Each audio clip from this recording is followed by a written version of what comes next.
Alright, so good evening to everyone sa mga top fans and sa mga followers ng Araneta City. Welcome to another online learning webinar here in the city of First. By the way, ako nga pala si Johan Andrew Ocampo. You could call me Jao in short, no? I am a professional photographer and resident photographer here in Araneta City. So basically, I'm here to share with you guys some basic tips, basic skills about photography. At syempre yung share ko na rin yung experiences ko at yung journey ko dito as a photographer in Araneta City. So alam nyo, in this time of quarantine, it is a very good idea for you guys to learn some new skills, no? Kaya meron tayong mga ganitong klaseng online and live talks or discussion, no? So, it's a great opportunity for you if you're an aspiring photographer or a creative na gustong makatuto ng something na bago or something new. So, yeah, yun ang i-discuss natin today, no? So, if you guys have a camera, a digital camera, film camera, or kahit yung sa cellphone nyo lang, no? Mostly everyone has a cellphone na yun, no? Na may camera. So, very, very good na yun. Okay na yung tool na yun. So, we'll be discussing that today, mga basic tips, so basic skills. So, stay tuned for the entire duration of our live, no? So, hopefully, meron kayong matutunan today. Alright? Sige. But before we begin, our friends at Araneta City would like to inform everybody that they will be reopening Gateway Mall, Ali Mall, and Farmers Plaza to the public starting Monday, June 1. And since safety comes first in the city of First, they have put in place measures to ensure the safety of all shoppers. These include floor markings for social distancing, temperature checks in the entrances, sanitary reminders, and more. Everyone is encouraged to follow these measures, so please do check Araneta City's Facebook page for more information about the safety guidelines. Also, Araneta City would like to acknowledge those who have been practicing the necessary safety precautions and following the safety guidelines inside the city of First. Thank you for protecting one another. Mabuhay kayo. Salute kami sa inyo sa inyong responsibility and discipline sa mga pangyayari natin dito sa ating bayan ngayon. Alright, so before we continue our session for today, no, hello sa mga bagong nanonood sa atin ngayon. Ako nga pala si Jao. I am a professional photographer and a resident photographer here in Araneta City. So ito yung i-discuss natin today, no, more about basic photography. Now, just a brief background about myself, no, I never took photography as my first choice in college or any kind of related media or arts course, no. Ang kinuha ko is nursing. So, nurse talaga ako, no. I'm a professional nurse. I am a registered nurse, so duty. Pero nag-transition ako into photography because I wanted to pursue yung purpose ko and yung passion ko talaga dito sa photography. So, as we go through this short lecture about photography sa mga aspiring photographers natin dito, maybe you could think about that as well. Ano ba talaga yung gusto mo? What is your purpose? What is your passion? What do you really love to do?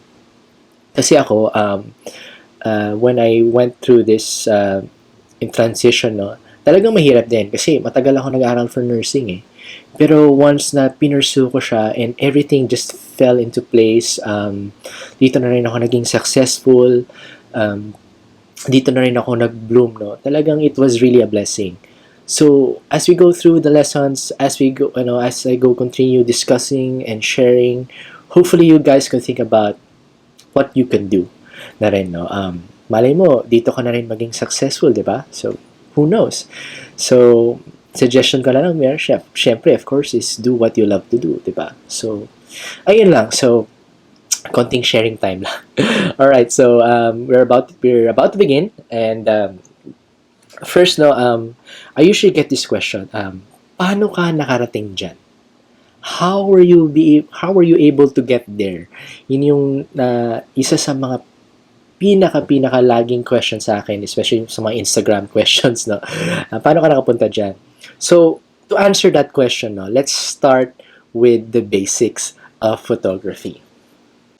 Okay, so before we proceed sa session natin today, no, I just want to welcome yung mga bagong nanonood sa atin ngayon, no. Hello, ako nga pala si Jao. I am a professional photographer and a resident photographer here in Araneta City. Now, just a brief background of myself. I never picked media course or photography course, no. Actually, nursing ako. Studied nursing. Actually, professional nurse ako, no, registered nurse. No, I passed my board exam, nag-duty, pero nag-transition ako into photography kasi dito ko nahanap yung purpose ko, dito nahanap yung passion ko. So, ito yung pinursu ko. Tapos, dito na rin ako nag-bloom, dito na rin ako naging successful. So, ito na yung ginagawa ko ngayon. Now, before we start, I usually get this question. Paano ka nakarating dyan? Paano ka nakarating dyan? How were you able to get to where you are right now? To answer that question, no, let's go to the basics of photography and start na natin itong session natin. Alright? Okay. Now, I won't be lecturing like super comprehensive, no. I don't want to bore you guys, no, sa mga technicalities. Talagang let's stick to the basics lang in basic term. Let's not be technical, but if you guys have any questions, pwede kayo mag-ask ng questions sa comments, or you could go to my page, no, sa Jao yung page ko na. You could message me there and ask some questions about photography. So, hintay lang kayo, I'll try to answer everyone. Alright? Sige. So now, let's go to the basics. Yung basics natin, meron tayong tinatawag na exposure triangle. So what is the exposure triangle? So ito, I'll just show you guys a picture or diagram, no? Exposure triangle. It's composed of three things. So on triangle, it has three sides na rin. So may three things tayo, three settings. To actually, talagang pinaka-focus ng mga cameras natin, no? Itong three settings ito lagi. Dito nagre-revolve basically lahat. Meron tayong ISO, meron tayong shutter speed, meron tayong aperture. Now, ano yung relationship nila, no? Why is it called exposure triangle? Now, if you move something, pag ginalaw mo tong isa, let's say ISO, syempre, masisira na yung triangle mo if you see, di ba? So, it's a cause and effect relationship. What you change, isa lang ma-change mo dyan, something sa dalawa has to change din para mabalance yung effect niya. So, it's a cause and effect relationship. Always remember that. Yung three settings na to is, yun yung relationship na nasa sa cause and effect. Now, let's go, define and see the function ng bawat isa. Let's start with the ISO. ISO is basically yung sensitivity ng camera sensor mo. How it captures light. Sensitivity niya to light.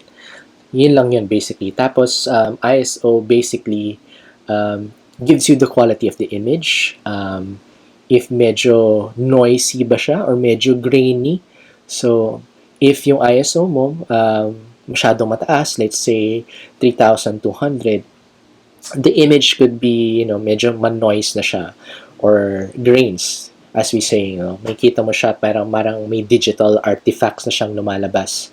So, that's one of the reminders then if you want to shoot, if you're shooting, kahit cellphone lang yan, the better to have a low ISO to have that quality image. Now, that depends, of course, in the situation. Ako, usually, I always start at 100. Or kung ano man yung pinakamababang ISO value meron yung camera mo or anong gamit mong smartphone na meron. Na kung ano yung lowest value mo, doon ako usually nag-start. Kasi yun yung pinaka-quality, yun yung baseline quality image ang gusto mo. So, isa lang sa mga tips yun. Again, quality image sa ISO, the lower it is, mas maganda yung quality. Yung higher the ISO, let's say 3,200, mga 6,000, 8,000, ganun. Magiging medyo grainy na yung image mo. Alright? Now, shutter speed. Shutter speed is the measurement of time na nag-open yung shutter. Now, our camera, meron yan parang window or parang window opening sa loob na nagko-close open, ganyan. Now, depending sa settings na ginawa mo, mabilis yun magbukas at magsara.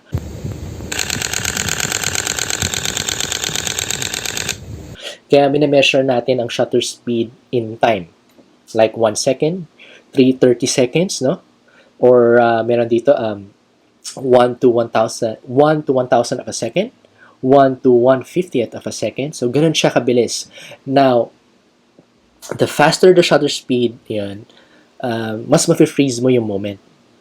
So, kaya if you're taking siguro something tumatakbo, if you're shooting like a basketball game, if you're shooting someone who is running, or if you're shooting like a car that is moving fast, tapos you want to freeze time, gusto mo ma-freeze yung frame at hindi masyado malabo, you will go for a higher shutter speed. Kasi nga, the higher it is, mas mabilis yung capture niya. So, mas makukuha kagad din yung frame. Now, if gusto mo naman mag-long exposure, if gusto mo naman medyo magkaroon ng movement yung subject mo, makikita mo yung galaw niya, medyo magiging blurry.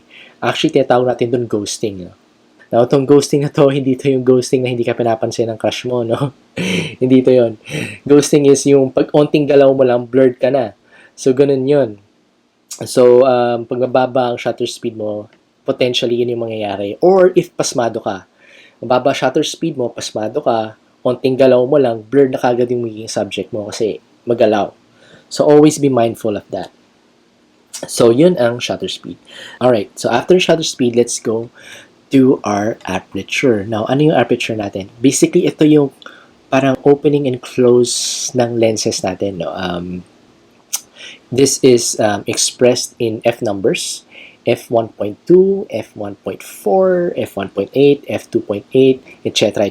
Pataas na yan hanggang mga F16, F32, ganun. So, ano ba ibig sabihin nun? So, F1.2, ibig sabihin niya, malaki yung opening. Malaki yung opening natin. So, what does it mean pag malaki opening? That means, mas maraming light na pumapasok. Siyempre, malaki yung opening mo, di ba? So, huwag kayong malito guys sa numbers. Usually, beginners get confused, no? So, pag mas malaki yung mo, mas mababa yung number mo. Or, mas mababa yung number mo. Pag mas maliit, mas mataas naman yung number mo. Alright? So, if mas maliit ng ganyan, mga F16, mga F32, ganun na siya. So, when that happens, no, mas onti yung light na pumapasok sa image, no. Tsaka, now, if you, yung aperture natin, no, is responsible also for the depth of field. Now, before we go to the depth of field, no, explain ko lang. Siyempre, if mas mataas yung light natin, no, ito responsible din natin sa mga blur yung aperture natin. If you want to have that bokeh background, if mahilig ka sa mga bokeh-licious backgrounds, soft background kasi sobrang blurred na yung image, no? Actually, fan ako ng mga bokehish or mga soft kind of photos, no? Yun yung magiging itsura nun. Now, depending on the aperture din, dun din makukuha mo yung sharpness ng image. If masyadong wide, so mababa yung number, mga F1.4, meron nga tayong mga F0.95, no? I've used the lens na yun yung aperture niya, F0.95. Talagang very blurry yung background mo. Very blurred. Very, very blurred. Very soft. So, magiging ganun. Hindi siya ganun ka-sharp. Pero pag tinaasan mo yung aperture mo, like F16 or F5.6, F4, ganyan, or F32, ganun, magiging sharp yung imagery mo. Now, ito like example, if you take a group shot ka, tapos yung layers ng group shot mo, meron yung mga magkakapatid na sa harap, yung mga magulang mo, mga auntie, mga ninong, tito na sa likod mo. let's say naka f1.2 ka. So, pag tinake mo yung picture mo, nakafocus ka dun sa harap, nakafocus ka dun sa mga kapatid, ang mangyayari nun, yung mga nasa likod, magiging blurred na. Hindi siya magiging sharp. Kasi yung depth of field niya, yung pagkaano niya, mababa, very low dahil dun sa aperture. Now, what you have to do to remedy that is taasan mo yung aperture mo para maging sharp lahat. So, keep that in mind, no? If you want a sharp image, taasan mo yung aperture mo. If you want a blurry background, in layman's term mo, if you really want a bokeh or bokeh background, bababaan mo yung aperture mo, yung f1.4, f1.8, ganun, no? So, if that's what you're aiming for, so ganun siya dapat. Now, let's go to the depth of field. So, what is the depth of field? Basically, yun yung blur natin, no? So, may three main factors that affect yung depth of field natin. Of course, yung aperture, kaka-discuss na natin. Yung f-stop, kung mababa or mataas. Distance ng subject mo. What does that mean? Distance ng subject mo sa iyo or sa camera mo at dun sa background mo. Siyempre, if yung subject mo malapit dun sa background, siyempre, pagkakuha niyan, hindi magiging masyado blurred yung background. Pero if, ang gawin mo, if you want to have a more blurrish background, mas ilapit mo pa yung subject mo sa'yo. Para yung focusin niya, nasa subject mo lang, tapos yung sa likod niya mawawala, magiging blurred na. So basically, ganun, no? Kasi magiging narrow yung depth of field mo pag lumapit ka. Alright? So that's one thing to keep in mind. Next is yung focal length. Now, a lot of people are forgetting na focal length also gives you a good blur. No, it gives good depth of field, no.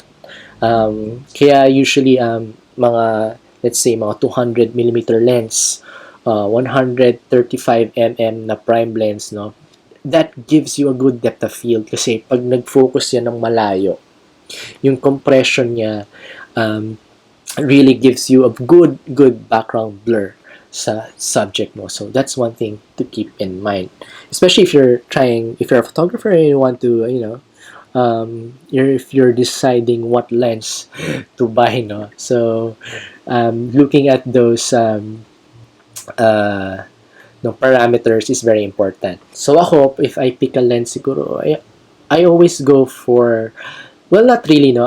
I want yung may mababang aperture available para mas ma-widen pa yung exposures, mas ma-widen yung exposure parameters ko. Kaya yun yung isa sa mga indicators ko when I pick lens. Alright?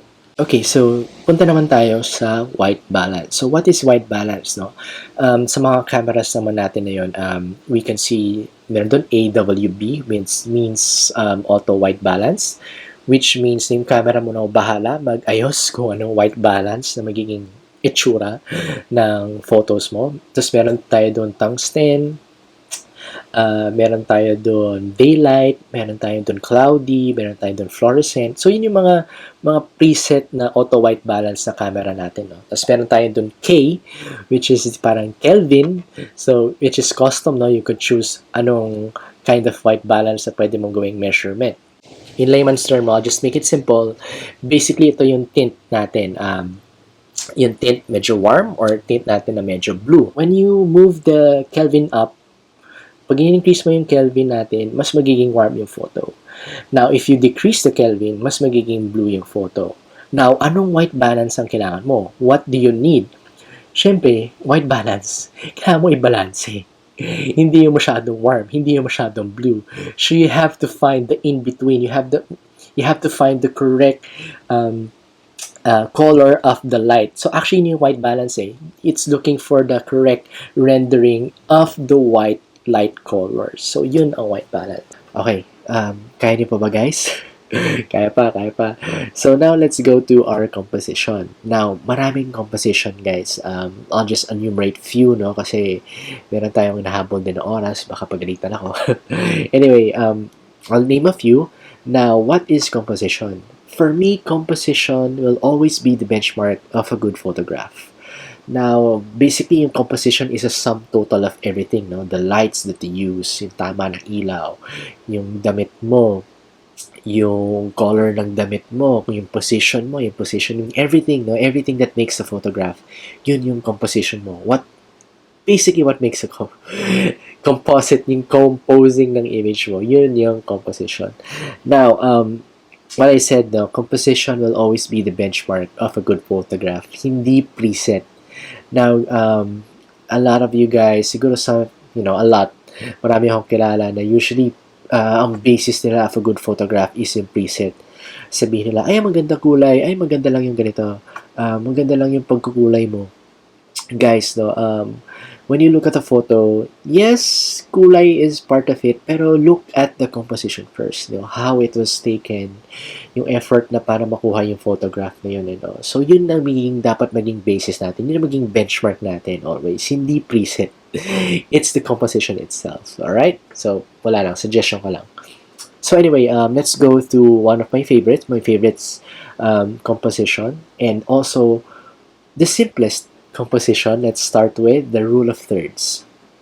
Now, yung rule of thirds, no, aside of the most simple, no, this is the most accessible. Most accessible composition na pwede niyong gawin kahit saan. Na hindi to katulad ng leading lines na kailangan mo talagang maghanap ng leading lines. Hindi to katulad ng mga negative space kind of composition or framing composition na kailangan mo talagang maghanap ng certain kind of framing. Now, dito sa rule of thirds, no, all you need to see is yung dividing lines niya. No? So, what is the rule of thirds talaga? So, the rule of thirds is a composition in which meron siyang divided lines into thirds. Na meron tayong both horizontal and vertical. Tapos, yung subject mo is either placed dun sa intersection of the dividing lines or along the lines itself. So, yun yung rule of thirds. No? Pwede mo siya dun sa makita mo may mga intersecting lines siya dun, no? Sa vertical and horizontal lines natin, pwede mo siya doon i-place. Or pwede rin sa gitna. Or pwede rin each of, along sa mga lines itself, pwede siya doon. So, kaya very, very simple. So, all you have to do is look for a subject, tapos, gagalaw ka na in place of, gagalaw ka na para i-position yung sarili mo. Now, it takes practice, no? Kaya I suggest, if you're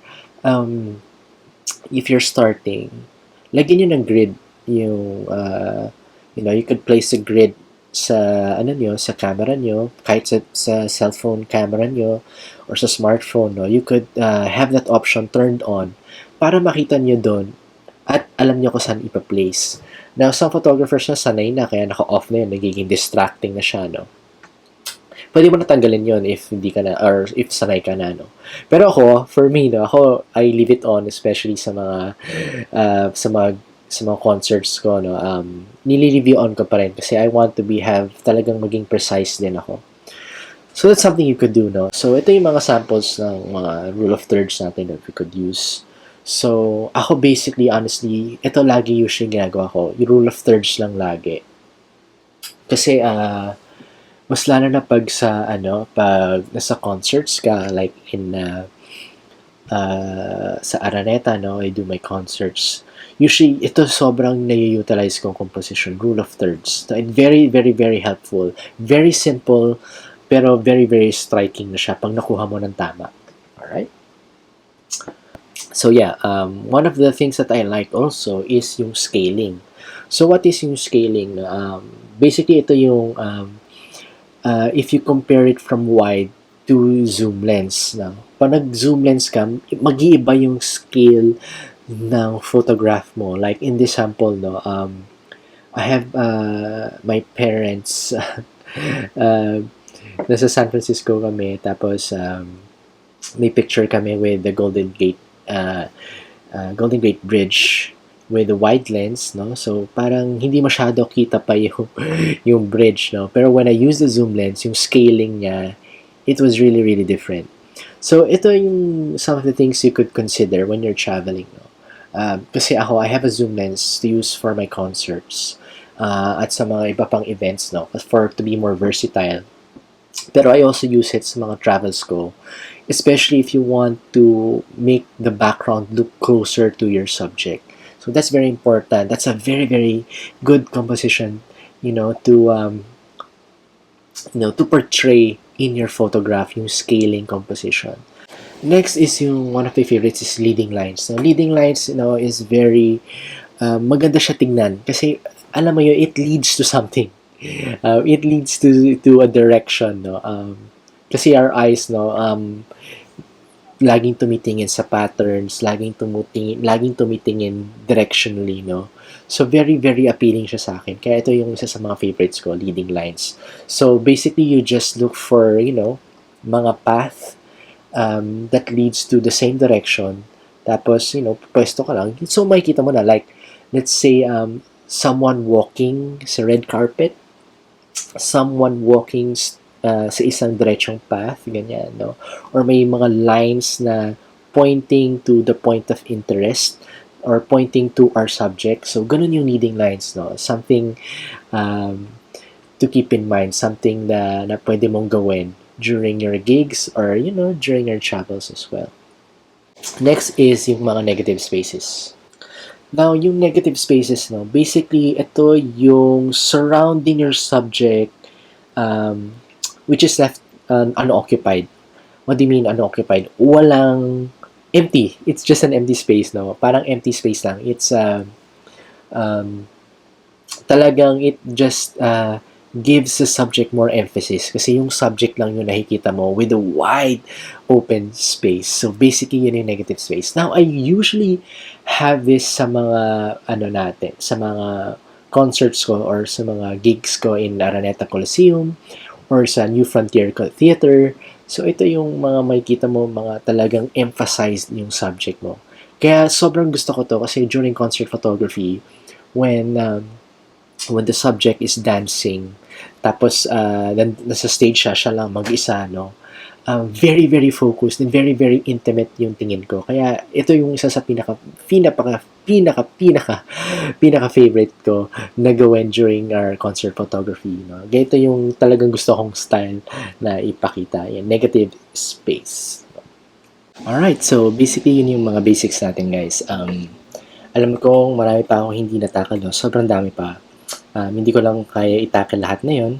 Kasi if ginawa ko yun, baka hanggang midnight na tayo, no? Malaki pa yung topics, pero siguro in the future, no, I'll be able to give you guys yung whole scope. Now, actually, no, yung basics, no, that's why ko tinuro is because having that foundation is very important. Kasi madadala mo yun kahit saan eh. You could bring it to every gig, you can bring it to every concert, to every wedding. Yun yung knowledge na pwede mong dalhin pag natataranta ka na. Ako kasi when I was starting, wala nga yun nga. I have no mentor, wala akong kasama, ako lang talaga mag-isa. So ang inisip ko, sino pwede kong talungin na makakatulong sa akin, no? So, wala talaga. So, what I have was the knowledge of the basics. Meron doon, if you're in a shoot, kasi di mo alam gagawin mo, what will you do? Anong iisipin mo, di ba? I suggest go back to your basics. What's the basics? Okay, kailangan quality image. So, ISO, at least dapat ganito, mababa, di ba? Para quality. Now, if you're shooting an event, tas gumagalaw-galaw yung tao, so, syempre, you have to know that yung shutter speed mo dapat mataas. Diba? So, ganon. Tapos, paano mo ipoposition sarili mo? Now, diba? That's where your knowledge of composition comes in. Rule of thirds, leading lines, negative space. No? Yun yung mga things na kailangan mong isipin na i-look after mo. Like, nasa concert ka, you're shooting musicians, dancers, like, isipin mo, anong pwede kong shot gawin? What kind of composition will I be after, no? Look at the background lights, look at the positioning of the musicians. So, iisipin mo lahat yun, guys. So, yun yung isa sa mga tips na bibigay ko. When you're into a shoot, kasi first time mo, hindi mo alam gagawin mo, no? Go back to your basics. Go back to your basics. Now, let's talk about lenses and camera equipment, or camera in short, no? If you're a beginner, choosing a camera brand could be an exciting, could be very exciting for you. But actually, no, I don't discriminate sa mga brands. All the brands are very, very nice. Awesome sila. Pwede sila for beginners. Almost everything. Everything actually. So, ang gawin nyo lang, if you're looking for a beginner camera, you punta kayo sa Canon, punta kayo sa Fuji, punta kayo sa Sony, look at Pentax, look at the Olympus. Tanongin nyo sila na what is a good beginner camera, no? Sasagutin naman kayo dun, no? Meron silang mga entry-level cameras. That is really, really good for you. Na pwede na for beginners. Now, anong kailangan mo piliin? No? It's your preference. Kung piliin mo Sony, kung piliin mo Canon, or piliin mo Fuji, or Nikon, or Nikon. No? Ako, I'm using Sony A7R III. Yun lang kasi yung preference ko. I want yung functionality niya. No? So, that's something you could look at if you're choosing a camera. Ano yung functionality niya? Ako, if I pick a camera, I look for yung specs niya, kung ano yung kailangan ko. Syempre, I need a good camera with autofocus since gumagalaw lagi yung subjects natin. A good camera that deals with low light, na maganda yung noise reduction, maganda yung sensor, like we diba, like we discussed, the ISO has something to do with the image sensor of your camera. So, yun din yung tinitignan ko sa mga if I'm going to buy a camera, no? So, ganun mga kind of preference, no? So, that's sa lenses naman, no? When you're picking a lens, always go with what you need and not with what you want. Now, this depends, no? If you're a beginner naman, syempre you go with, with what you want. No, I want a lens na kaya all-purpose, kaya mag-capture ng portrait, kaya mag-capture ng travel. So, siguro you'll choose a wider lens para overall, no, all-purpose, pwede kahit saan. So, pwedeng ganun. Now, if ako, may picking a lens, or if you're starting a career in photography, you should decide in a lens na ano yung need mo aside from what you want. What do you mean? Ano ibig sabihin ko? Ako, I want marami akong gustong lens. Marami akong want. I like a good portrait lens, like an 85mm. Wala kasi ako nun. I like a 90mm. I like a 135. Ganyan, mga portrait. Magaganda for portrait lenses kasi mahilig ako mag-portraits din. Pero I needed a lens for my concerts. I needed the lens for our pageantry, sa mga bilibining Pilipinas. So, ang pinili kong lens na binili, yung 70-200, which is a zoom lens, a versatile zoom lens. It zooms from 70 to hanggang 200mm lens. So, ganyan na tignan guys, when you're working na, and you're starting a work in photography, a career in photography, go with what you need and not with what you want. No, sometimes i-weigh in mo yun, so just weigh it in depending sa situation mo. So that's just some tips, no, if you're choosing lenses and some camera. Now, sa camera, it doesn't have to be a DSLR or a mirrorless, no, pwedeng smartphone lang. Like the one I'm using, this is a Xiaomi Mi Note 10. Tapos meron akong Redmi Note 8 Pro, which is also a Xiaomi phone.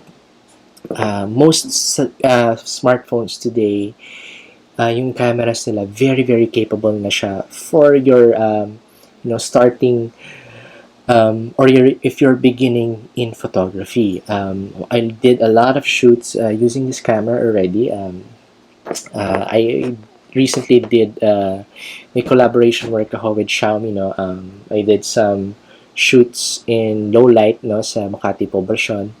And the performance is really great, no. Grabe na yung performance ng smartphones na yun, no, sa age natin yun. Technology really, really improved photography na everyone talagang pwede na mag-take ng picture, no. All you need now is the knowledge, no, para mas maging effective yung pag-capture mo ng image. So yeah, smartphone is really really great for you to start with. So tsaka very very useful siya, very handy and very convenient kasi nandito na lahat. Post lang, take ka ng picture, you could post it agad, no? Now, sa ano naman niya, sa mechanics naman ng smartphone, no, it's basically the same. Like I said, you could bring your knowledge, your knowledge in basic photography foundation anywhere, everywhere. That includes pati sa smartphone kasi it's all the same. The ISO, the how it focuses, yung shutter speed niya, it's all the same. No? Siyempre, maliit lang kasi camera, phone gamit mo. No? Yun yung size lang yung difference mo. So, it's basically the same, guys. So, if you're in a tight budget, you know, pwede kayo tumingin ng murang smartphone, no? Like what I'm using, yung Xiaomi, very ganda ng specs na yan. Tapos okay na siya for beginner. Actually, for professional sense, no, okay na din siya. If you could see some of my shots, what I did, no, I'm really really surprised na yung capability ng camera phones na yun. No? So that could be an option for you if you're, medyo tight budget and hindi ka makapili ng gusto mong camera and gusto mo phone. So bumili ka na ng phone na may magandang camera, di ba? So okay na yun. Now, sa experience ko no, when I was shooting, always remember, you could have this foundation, you could have the knowledge, but without actually going out and shooting, wala lahat yun. So, keep shooting, guys. Keep shooting. It's a cliche, no? But it's a cliche for a reason. It brings you to your goal talaga. Kasi you have to keep shooting eh. You have to keep practicing. You have to keep on growing, no? Kahit matagal na ako nag-shoot, every shoot is a different experience. Kasi every shoot is different. Hindi pare-pareho. The situation is the same. The people are the same, no? The actions, the setup will all be different. So, not every shoot is the same talaga. Talagang different experience yan every time. Now, always keep shooting. Do it practically. No, go out. If wala kang makuhang model, if you don't have any gigs to go to, when you're starting, then go out, do street photography. Shoot on the streets. No, that's where I start as well. Sa streets lang. Then, kuha-kuha lang. I always have my camera with me. Kahit hindi ko kailangan, no. Shooting yung MRT, LRT, ganyan. Taking the sky, practicing my long exposures, no, kung kailangan, din sa mga street lights, sa mga sa sky natin, no. I do all that. So, yun pa yung isang suggestion ko, no. Don't put photography in a box. Explore kayo, guys. Explore. Now you could have your forte, no. Like ako, I could say yung forte ko talaga sa concerts, portraits, and low light, especially sa low light. I love doing low light portraits, no. It's a low light. Now, even though if you have your niche or yung forte mo, explore kayo, guys, sa other genres of photography, no? Kasi photography is it's a wide scale, no? When you say photography, that includes the portraits, that includes the street, that includes your concert, that includes your wedding, no? Long exposure, landscapes, everything, no? Nandun lahat yun, no? Widen up your inspiration, guys. Photography is so big, you can't put it in a box. So yun, one of my suggestions. Now, when I was starting sa experience ko in photography, napunta ako sa Araneta. Matagal na rin ako nag-shoot noon, pero just simple portraits, mga ibang mga concerts, no? Pero I could say na yung pinaka big break ko talaga was when I started sa Araneta. And I was recommended by a friend, no? I'm sure I won't be recommended, no, if hindi naman ako marunong mag-shoot. No, pero I really never had like big events talaga or national events like in the Philippines, national events. Di pa ako nakakaano ng mga big events. So I was wondering, kailan kaya ako makakuha ng ganun? Now, my friend recommended me no, to my friend now, no, si Madel, no, I was recommended to Madel, um, sa marketing ng sa Araneta to shoot kay Pia Wurtzbach sa homecoming parade niya. So very, very, very good opportunity for me. Sobrang laki ng excitement ko kasi it was a parang national event na rin siya, no? Kasi it was a homecoming of our Miss Universe.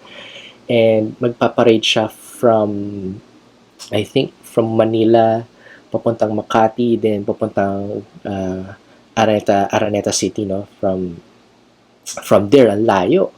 So, ganun yung uh, distance ng parade, no? Tapos, expect sobrang daming tao.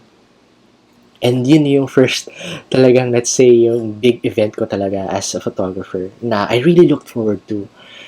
Now, I really had no experience in big events, pero I was there, no? Um, Tapos yung mga kasama ko ng photographers was, actually, di ko pa kilala sila nun, no? Sobrang big names na in photography. Sila Sir Magic Liwanag, no? Ambassador of Fuji. Tapos another professional photographer, a veteran photographer, si Bruce Casanova. I was with them as they were shooting, no? Talagang, when I was looking at them, sila yung standard of taking pictures, no? So, talagang what I did was, yun din isa sa masasuggest ko, no? If you're with a professional photographer or with a photographer who knows what he's doing, talagang titignan mo siya. Look at them, how they work, how they move, no? How they go through lengths to get that one shot, no? Para makuha mo, manail mo lang yung shot, no? Aakyat-akyat ka ng puno, akyat ka ng kotse, no? Stand in a moving car just to take a good shot, no? Yun ang pwede mong gawin. So yun yung isa sa mga experience ko, no, guys. Since wala rin ako mentor, no? You could look at how they move. Like si Sir Magic, no? Grabe, sobrang galing niya. Talagang he went above and beyond just to take the shots, no? Pati si Sir Bruce, they were really, really amazing. Talagang sila yung parang naging benchmark ko no, to get great photos. Not only kasi nagsushoot kami for Pia, no, I was part of the team, no. Talagang sila yung tinitingnan ko. Sila papwesto, no? What kind of movement or composition will be anong makukuha nila, no? Yun talaga tinitingnan ko. So that's something you could do, no, when you're starting. Tignan mo sila, no, how they work, ano yung discard nila, then apply it to yourself, no. No, how you do your movement, what kind of shots they take, no. Let that be your basis, let that be your benchmark, no, and apply it sa style mo. So yun yung ginawa ko, no, since wala akong idea kung ano yung kailangan ko i-capture, no. Also, that's one of the suggestions ko if you suddenly find yourself shooting in an event or big events, no. Kausapin nyo yung mga marketing officers. Talk to the ones in charge. Like ako, no, may meeting kami, may briefing before a big event or a concert, no. Okay, ganito, pupunta siya dito after ng song na to. Talk to the marketing officers, guys. Anong shots ang kailangan? What do they expect? Kailangan ko ba ng close-up na ganito? Kailangan ko ba ng group shot na ganito? Usually kasi ganun yung mga hinihingi sa akin, no? I ask them kung ano yung important shots na kailangan. So, yun ang yung mga things na kailangan yung maging mindful, guys. Huwag lang kayong basta-basta shoot na walang alam. Make it a point that you know what you're going to do there, what shots do you need to take. Sa concerts, look at the program proper. Yung mga susunod na kanta, usually sa backstage, no? Usually may all-access pass ka nun if you're the official photographer.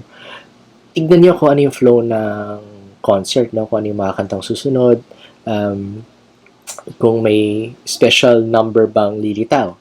So be mindful of that, guys. So small details like that could help you capture things at the right moment. Now, remember, guys, yung mga ganitong concerts, no, mga events natin, no, you only get one chance to get the moment. So you have to be careful, no? You have to be mindful. You have to be aware of your surroundings. You know, yung motto natin as a photographer, no, keep shooting. I had a very, very, um, let's say, one of my embarrassing moments in photography, you know. Kasi alam nyo guys, in photography, for me, no, every photo has a story. Not only the photo that explains the story itself, but behind the scenes of the way it's captured, usually may story din yan. Now, I had this shot of Binibining Pilipinas, yung coronation night ni Catriona Gray. No, there was this shot na naging viral, no, that she posted, no, yung pinakita niya yung ear cuffs niya na Philippine, na may symbol of the Philippines, yung stars and yung sun. Now, that went viral. I was so grateful of that shot. Sobrang thankful ako na nakuha ko yung shot na yun, no? It's very exciting. But there was a story behind the shot. Kasi when I was shooting, no, I was one of the official photographers that time, no. So I was shooting, no, I was in the side, and something happened. Alam mo, as a photographer, you want to get the best angles as you can, no. So I was squatting, a lot, you know, up, down, low angle. May nangyari. Naapahan ko yung pants ko. And totally napunit yung pants ko, no? Talagang kita na yung puwet mo. And it was a formal event, no, guys. It was a formal event. Tapos, there was some artists right in my back, no? Usually, let's say, magkakaroon ng wardrobe malfunctions ang mga rumarampa, or during the fashion show, magkakaroon ng wardrobe malfunctions. Now, this time, yung photographer naman, nagkaroon ng wardrobe malfunction na napunit yung pants ko. Now, it was very uncomfortable, guys. Pero, you know, what they say is, the show must go on, guys. The show must go on. The shoot must go on, no? Kahit formal event siya. So, buti na lang one of my friends, no, gave me a jacket, tapos binalutan ko na lang sarili kong ganyan. So, I kept shooting. If I stopped shooting, hindi ko makukuha yung shot na to, no? I won't be able to nail this shot, which I am so grateful for myself then, for pursuing, or keep shooting na kahit problemado na. So, yun yung isa sa encouragement ko sa inyo guys, no? When life brings you down, if you're doing something na hindi mo akalaing magkakaroon kayo ng problema, or magkakaroon ng setback that would discourage you from shooting, that would discourage you from moving forward, just keep on moving forward, no? Keep pressing on. Just keep on pressing on, guys. Keep shooting, guys. Kasi usually ganun yun eh. Our biggest setback is preparing for our biggest breakthrough. So always keep that in mind, guys. Yun yung masasuggest ko sa inyo. Kasi if I stop shooting and nahiya na lang ako, hindi na ako tumuloy sa shoot, no, hindi ko makukuha yung shot na to. Hindi ako mas magkakaroon ng recognition, no? Which brought me a lot of clients then, no? So always be mindful, guys. Keep shooting, guys. It will really benefit you in the long run. All right.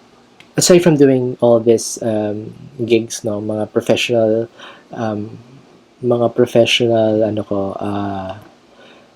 professional work as a photographer, I always take time to do some collaborations. Marami rin akong collaborations. Why? Kasi gusto ko i-exercise yung creativity ko.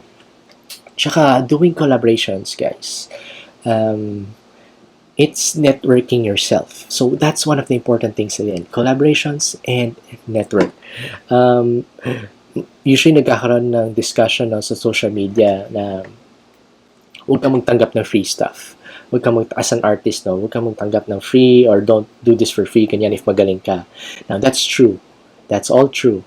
But, doing free stuff can also give you the clients that you want. If you're getting me, no? Like ako, I do accept some collaborations, no? Not necessarily free, but X-deal, no? What do you mean by an X-deal or collaboration shoots, no? Pag nag-X-deal ka or nag-collaboration shoot ka, meron kang nakakuha doon. Hindi lang free yon. What do you get? You get your network. Nakikilala mo yung model, nakikilala mo yung nag-shoot doon, and they will know your skills, at makikita mo yung skills nila, at yung mga production team, makikita yung gawa mo, makikita mo rin yung gawa nila, and that could help you in turn, no? Pag nag-spread na yung work na ginawa yung collaboration, that could potentially give you the clients that you want, no? And the kind of gigs that you want. So very very important yun, guys. So ako, no, I started like that. Like I said, no, wala rin akong big network in photography when I was starting. What I did was I did collaborations, did shoots, keep practicing, no. I met other photographers. Tapos yung photographers na yun was recommending me to other photographers that could, pwede ako mag-work. Or could hire me as a freelance. So, ganun, no? Marami ako nakuhang clients, guys, because of my collaboration work. Na-network ako ng gusto. So, do that when you're starting, guys. Try to network yourself. Huwag kayong mahiya. Alam kong, kahit ako, guys, nahihiya rin ako. No, confidence, that is a big issue. But when you're shooting what you love, creating something out of what you imagined, no, that is very, very rewarding as a photographer, as a content creator, no. So that's something you could look forward to, guys. Always try to network yourself.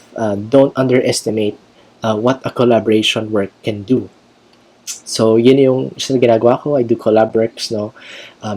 Sa mga friends ko, like sila Jeffrey Caperitan, one of my, let's say, mga best buddies ko sa photography, si Gab Loste, ambassador siya ng Nikon, si Terence, no, si Daisuke, si Livy Bautista, ayun yung mga minamention ko lang, mga friends ko in photography. They really are a big help, not only as a photographer, pero in relationship din sa craft, no. They are such a huge help collaborating with. So that's something you guys could do, no. Join kayo sa mga photography clubs. Like ako, we have a group called InFrame PH. You could go there, you could add the group up. Now we post some tutorials, may mga workshops doon from time to time, no, kung wala pang quarantine, no. Pero you could visit us there, tapos you can learn from other photographers. Pero the key is na hindi na mo kailangan doon lang. The key is you should get yourself out, guys. Learn from other people, learn from other photographers as you do your collaboration work with them, no. And network yourself. Another suggestion ko is, of course, network yourself, is create kayo, if you're starting, create a Facebook page, create an Instagram. Social media can really help you a lot. No, it's been helping me dun sa page ko as a photographer, tas content creator na ako, I do some vlogs, no. Talagang it could help you a lot. You could earn some money na, tapos you could earn some sponsors. Sure, you could get some sponsors now. Like ngayon, I'm so thankful with Xiaomi. They're one of my trusted sponsors na yon, and I'm so grateful for them. I'm having my phone. Gamit ko phone nila. Shout out, Xiaomi. It really helped me a lot creating a Facebook page. Alright, so that's it. So basically, ganun na. I hope you guys learned something today. Finally, this could, give you a decision to finally pursue photography as your dream career. Alam nyo, where I am now, kayang-kaya nyo rin i-pursue. Kayang-kaya nyo rin gawin, guys. Mas marami pang mas magaling sa akin. Actually, mas marami pang magaling sa akin. Pero if you keep pursuing and you set your goals straight, mapupuntahan mo talaga yan. Like ako, I'm really happy and where I am now, and I'll still keep pursuing. Marami pa akong gustong puntahan, and hopefully mapuntahan ko din siya. So yun, guys, just keep on moving forward. Now, I hope you guys remember the tips that I said today. Again, if you need advice or may comments kayo, you could say it sa comment below, or you could message me sa page ko sa Jao, and I'll try to answer you guys pag hindi ako busy. So, and then again, thank you, Araneta City, for having me today for your online learning webinar. And just a reminder, guys, Ali Mall, Gateway Mall, and Farmers Plaza will be opening sa Monday, June 1. Tapos, like you said, magkakaroon ng safety measures, may temperature check, may social distancing guidelines doon, tapos may sanitary, sanitary guidelines. Tapos may mga alcohol din doon for disinfection for you guys to have. So, that's very important. Since mag-open na ang City of First, for more information, you guys could check Araneta City's Facebook page for announcements. At sa mga guidelines din natin as well. Tapos, syempre, safety comes first in the City of First. So, be mindful of that, guys. Also, the hashtag Together We Heal donation drive of Araneta City is ongoing until June 15. You can pledge for as low as 350 pesos for the benefit of indigent Filipinos affected by COVID-19 pandemic. For more details, interested sponsors may visit www.ticketnet.com.ph. With everyone's cooperation, together we heal, and united, we can get through this health crisis. So, guys, once again, thank you for listening to me. I am Johan Andrew Ocampo, or Jao in short, and this is me signing off, and thank you guys. Bye-bye.